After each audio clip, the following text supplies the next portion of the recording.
ओम शांति। आत्मा आत्मा में टिक कर बाबा की याद में सुनते हैं 27/5/21 की मुरली में 4 सब्जेक्ट रूपी मक्खन। मीठे बच्चे, अभी विनाश का समय बहुत समीप है, इसलिए एक बाप से सच्ची प्रीत रखो, किसी देहधारी से नहीं। गीत की लाइन है, न वे हमसे जुदा होंगे डैश डैश। ज्ञान के सब्जेक्ट पर बाप बच्चों को समझाते हैं विनाश तो होना ही है। विनाश काले जिनकी प्रीत बाप के साथ होगी वही विजय पाएंगे, अर्थात सतयुग के मालिक बनेंगे। बाबा कहते हैं विनाश की कितनी तैयारियां हो रही हैं, परंतु पत्थर बुद्धि समझ नहीं सकते हैं। बाप ही नॉलेजफुल मर्सीफुल है। देहधारी जो अपना ही कल्याण करना नहीं जानते, वह दूसरों का कल्याण कैसे कर सकेंगे। भारत में देवताओं का राज्य था, कितने भव्य मंदिर हैं उनके, क्योंकि वह महाराजा पवित्र थे। यथा राजा रानी तथा प्रजा सब पूज्य थे। तुम ही पूज्य फिर पुजारी बनते हो। कई अच्छे अच्छे बच्चे साकार ब्रह्मा, साकार अर्थात ब्रह्मा को मानते ही नहीं, समझते हैं ये तो पुरुषार्थी है। ब्रह्मा बगैर शिव बाबा भी सुन न सके, पढ़ा न सके। ब्रह्मा द्वारा ही मैं समझाता हूँ, ब्रह्मा द्वारा ही स्थापना हुई है। स्पिरिचुअल नॉलेज एक बाप के सिवाय और कोई में है नहीं। ज्ञान का सागर एक परमपिता परमात्मा ही है, उसको ही लिबरेटर कहा जाता है।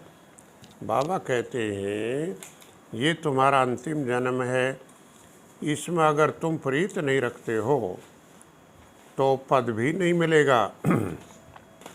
सच्चे दिल पर साहिब राजी होता है। योग के सब्जेक्ट पर शिव बाबा कहते हैं तुमको बुद्धि योग मेरे साथ लगाना है, इसमें मेहनत लगती है। बाप के साथ प्रीत नहीं है तो फिर और के साथ लग जाती है। जितना बाप से प्रीत रखेंगे, स्नेह रखेंगे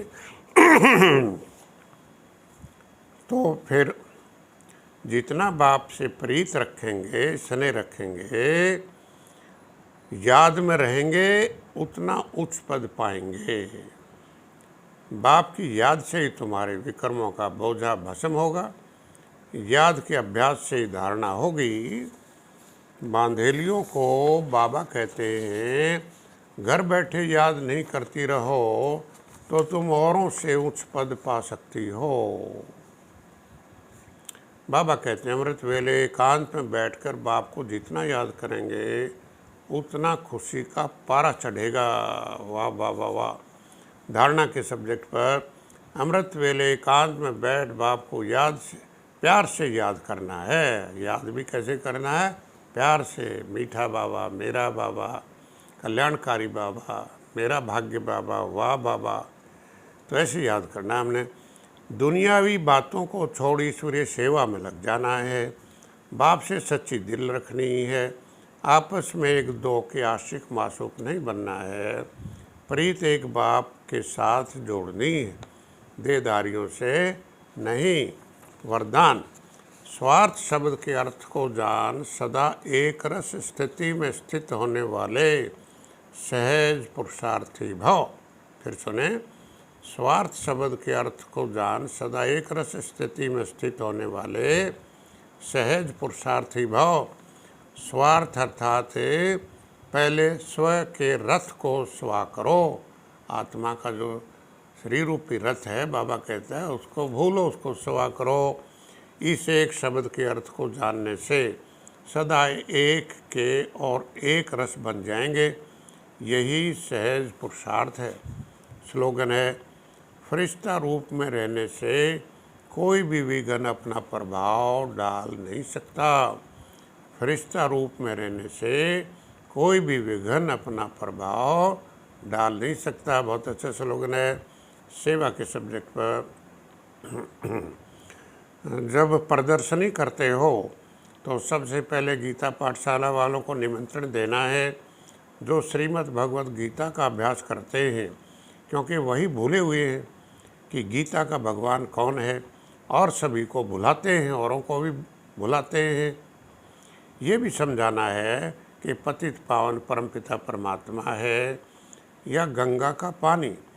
ये भी बताना है कि हम अपनी कमाई से, अपने ही तन मन धन से अपना राज्य स्थापन कर रहे हैं।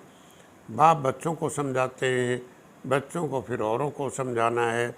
बाप से वर्षा लेना है तो क्या करें? मनसा वाचा कर्मणा सर्विस करनी है। जो सर्विसेबल हैं वही उच्च पद पाएंगे। इस सर्विस में ही ये अंतिम जन्म व्यतीत करना है। वाह वाह वाह, बहुत अच्छी मुरली सुनाई। अच्छा, हम सब की तरफ से बाप दादा को बहुत बहुत धन्यवाद। Thank you. ओम शांति। नमस्ते।